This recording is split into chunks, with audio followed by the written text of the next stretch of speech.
Assalamualaikum, selamat petang Bu Yefri. Waalaikumsalam, selamat petang.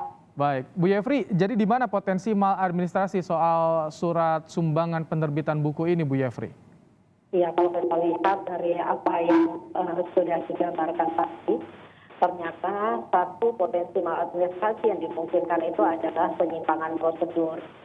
Karena kita sudah sampai saat ini belum melihat bagaimana prosedur yang seharusnya dilakukan sesuai dengan aturan yang ada. Itu menjadi bagian yang terpenting. Nah, jika memang tidak ada aturan yang mengacu, yang diacu dalam pembuatan perencanaan ini, gitu ya, keluarnya saat ini, maka kita bisa juga potensi penyalahgunaan wewenang. Baik, penyimpangan prosedur, sebetulnya prosedurnya seperti apa jika pemerintah provinsi hendak meminta sumbangan, memungut sumbangan dari pihak swasta Bu Yefri? Ya, semestinya ada satu, itu masuk di dalam rencana daerah. Nah, daerah merencanakan, tentu daerah harus melihat sumber dananya dari mana. Misal sumber dananya dari APBD atau dari pihak ketiga. Kalau dari pihak ketiga, maka harus ada prosedur pembuatan PKS-nya, gitu ya. PKS itu maksudnya perjanjian kerjasamanya. Gitu. Nah, ketika perjanjian kerjasama sudah ada, maka tentu ada aturan-aturan harus diikuti dari perjanjian kerjasama itu, termasuk nanti siapa yang akan mengelolanya, bagaimana pengelolaannya, pertanggungjawabannya seperti apa, dan berapa lama waktu kerjasama ini dan berapa biaya yang dibutuhkan dari kerjasama ini, hasilnya apa gitu. Jadi produk layanannya apa. Baik.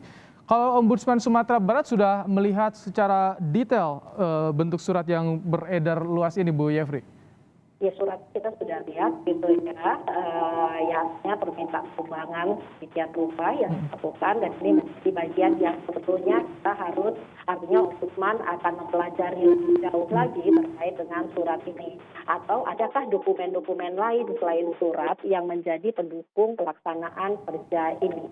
Baik, tadi selain yang Anda sebutkan soal perjanjian kerjasama jika sumber dana dari pihak swasta, apalagi yang perlu diperhatikan? Apakah tadi surat yang diketahui oleh Bapeda dan juga ditandatangani oleh gubernur tidak cukup, Bu Yefri? Ya, enggak lah gitu ya.